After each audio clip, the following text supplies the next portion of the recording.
8h37, Patrick Cohen. Le fin mot de l'info. Bonjour Raphaël Antoven. Bonjour Patrick, bonjour à tous. Nous avons anthropologiquement, ontologiquement, métaphysiquement besoin de la religion.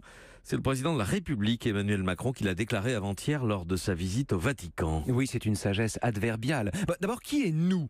Emmanuel Macron ne parle pas seulement au nom des Français croyants, qui ne sont qu'une petite minorité. Sa parole a plus d'ambition que ça.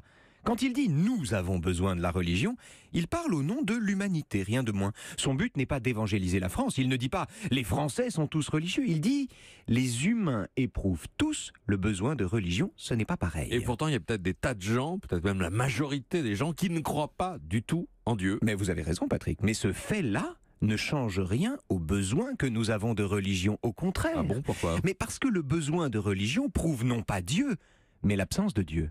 A-t-on besoin des messes, des prières et des rites, de toutes ces normes et ces contraintes et tout ce tralala, quand on croit vraiment en Dieu ?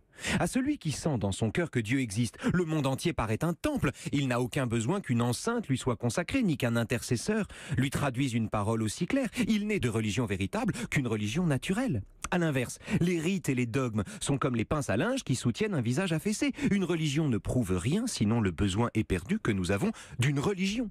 Et de la même manière que le divertissement manifeste en la dissimulant notre peur de mourir, la religion témoigne en creux de notre incrédulité et de notre lucidité. De notre lucidité, après tout ce que vous venez de dire, vous allez nous dire qu'on est lucide quand on entre dans une religion. En un sens, oui. C'est quoi être lucide ?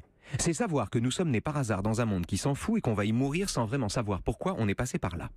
Or ça, tout le monde le sait, pardon. Si nous ne savions pas ça, nous n'aurions jamais eu l'idée saugrenue, comme on s'agrippe à quelque chose, de chercher au ciel ou dans l'au-delà le sens d'une vie qui n'en a pas. La religion n'est pas la preuve de l'existence de Dieu, mais la preuve du besoin de Dieu, c'est-à-dire de la conscience inavouable que Dieu n'existe pas.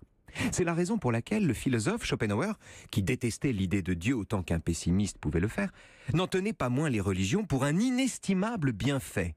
Même lorsqu'elles s'opposent au progrès de l'humanité dans la connaissance de la vérité, dit-il, il faut les écarter avec tous les égards possibles, car comme un symptôme contient des informations précieuses sur la maladie dont il témoigne, le besoin de religion, quand on l'examine, renseigne uniquement sur le vertige d'une absence et la façon dont l'humanité s'est arrangée pour regarder ailleurs. Le fin mot de l'info. Les religions sont toutes les filles du désarroi. Et puis, qui vive la dernière dimanche ? Qui vive la dernière, effectivement. Le meilleur pour la fin, la meilleure pour la fin, c'est de Madame Bovary que nous parlerons et de la bêtise chez Flaubert en général en compagnie de Pierre-Marc de Biasy, dimanche 13h, 14h.